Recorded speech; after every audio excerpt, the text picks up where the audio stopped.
ইসলামী এবং আমার পক্ষ থেকে আন্তরিক শুভেচ্ছা এবং অভিনন্দন জানাচ্ছি।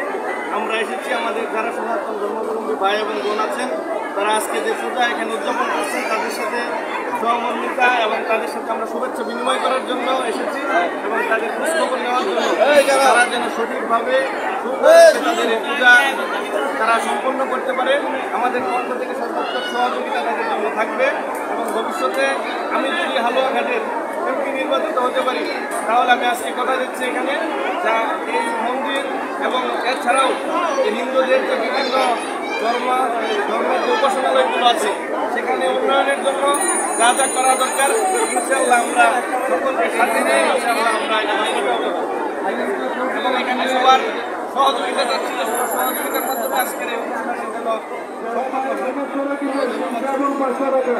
এখান থেকে এখনো চিন্তা করবেন মায়ের দুধের ছাড়া কিছু বলেন বাড়িতে নেওয়ার জন্য যদি সম্ভব হয় আমি মুক্ত ভাইকে কোনো ব্যক্তি আমাদের আপনারা জানেন আমাদের আমিরে জামাত ডাক্তার শফিকুর রহমান সবসময় একটা কথা বলে থাকেন যে আমরা বাংলাদেশের যারা নাগরিক আমরা সবাই বাংলাদেশি।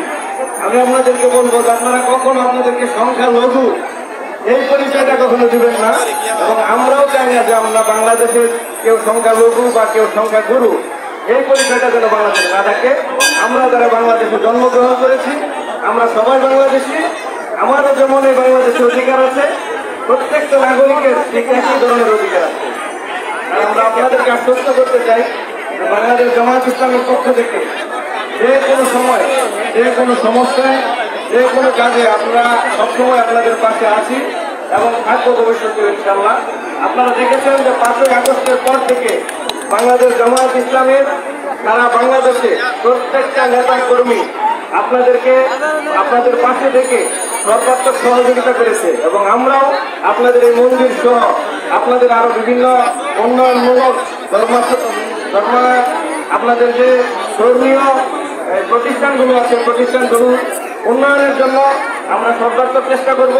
আপনারা আমাদের জন্য দোয়া করবেন, আশা করি আপনারা আমাদের পাশে থাকবেন।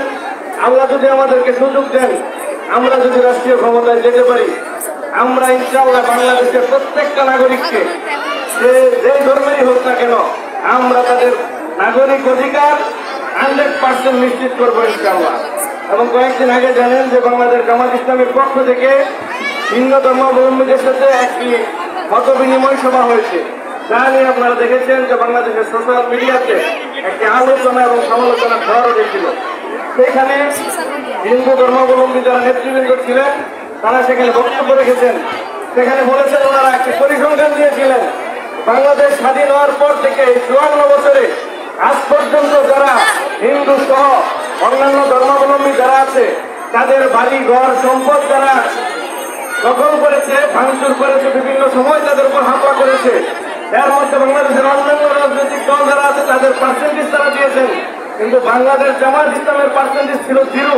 এটা আমাদের পরিসংখ্যান না, এই পরিসংখ্যানটা ছিল বাংলাদেশ হিন্দু যে কল্যাণ পরিষদ আছে ঢাকেশ্বরী মন্দিরের ওইখানের নেতৃবৃন্দরাই পরিসংখ্যানটা দিয়েছিলেন। সুতরাং আমি আপনাদেরকে বলতে চাই বাংলাদেশ জামায়াত ইসলামী সবসময় আপনাদের পাশে আছে। আপনারা যেন নির্ভয়ে নির্দ্বিধায় আপনাদের যে ধর্মীয় অনুষ্ঠান আছে, কৃষ্টি কালচার আছে, আপনারা এগুলো যেন করতে পারেন। আমরা আপনাদেরকে সর্বোচ্চ সহযোগিতা করব এবং যে কোনো সময় যে কোনো আপদ বিপদ যে কোনো সময় আমাদেরকে স্মরণ করবেন। ইনশাআল্লাহ আপনাদের পাশে থাকবো এবং থাকার জন্য সর্বোচ্চ চেষ্টা করব। আমি আবারও সবাইকে ধন্যবাদ জানাচ্ছি। আজকের এই গরম পরিবেশে আমরা যেন শান্তিপূর্ণভাবে সবাই সহাবস্থানের মাধ্যমে আজকের এই পূজা আমরা শেষ করতে পারি।